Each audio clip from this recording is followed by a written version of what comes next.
this kind of a bold step is probably more acceptable to people than the whittling that's going on now.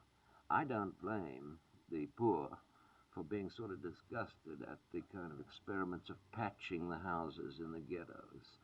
But I can imagine people getting very excited about a Space on Earth program, which was imaginative and used the best, most modern science for an attack on everybody's living.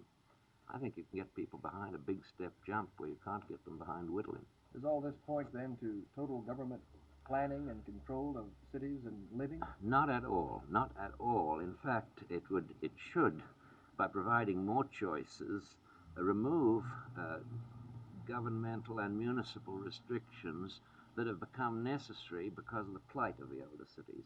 Many of our municipal ordinances and laws and many of the things that constitute crimes in the older cities result from the very congestion and the problems of the city itself.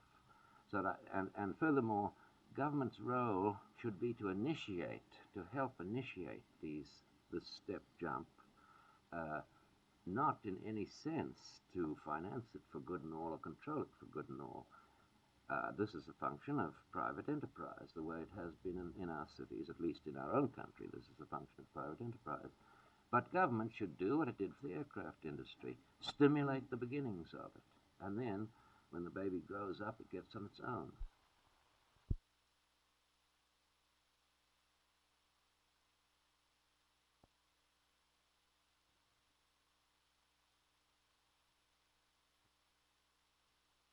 It all started at 4:30 in the morning about 8 or 9 days ago when I woke up realizing that I just can't sing the Star Spangled Banner, the national anthem, very well. I cannot hit those high notes.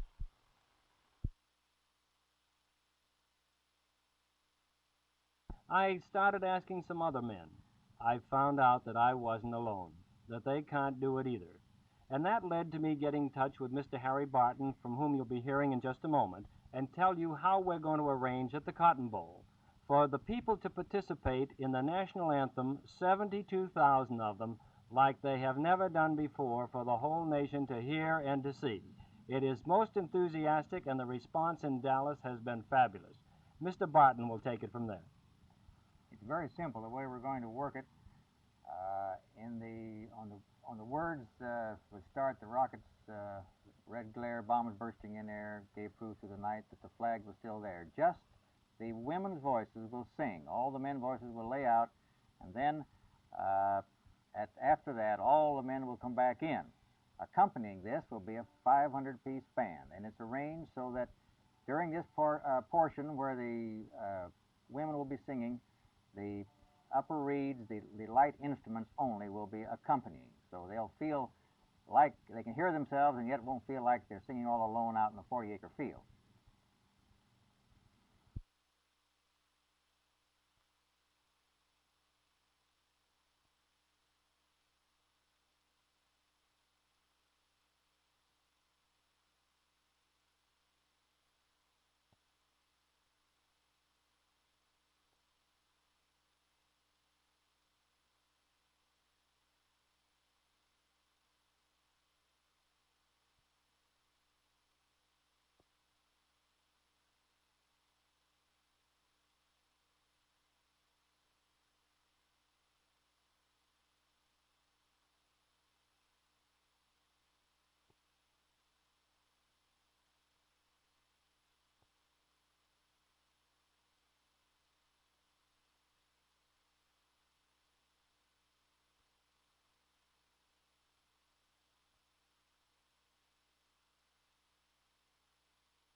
Many who have been cut back, 30, 40%, consider it to be a dreadful crisis. It's only fair to say that some institutions have not been hit so hard. Some institutions are in part supported by state funds, and so they haven't felt it so much. But overall, throughout the scientific enterprise, there is a great deal of uneasiness and distress about these cutbacks. Much of the research, of course, serves ultimately to open up new areas of technology. For instance, experiments such as those that went into the original studies on the lasers were financed by government funds. And now this is turning out to be a billion-dollar industry.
Well, I think here again that people have never been offered a mixed housing pattern because we've never had noiseless, fumeless, congestionless cities. If your factories are completely clean and they don't make a stink and they aren't filthy, then you can have your schools, your low-cost housing, your high-class housing all together, because the environment, at least, is the same for all. And I believe that that's where the technological step of cleaning up in the experimental city would permit us at least to show people that complete mixtures of housing can be perhaps a good way to live, and a more exciting way to live than living with all the same kind of people, whether you're rich or poor. It's dull.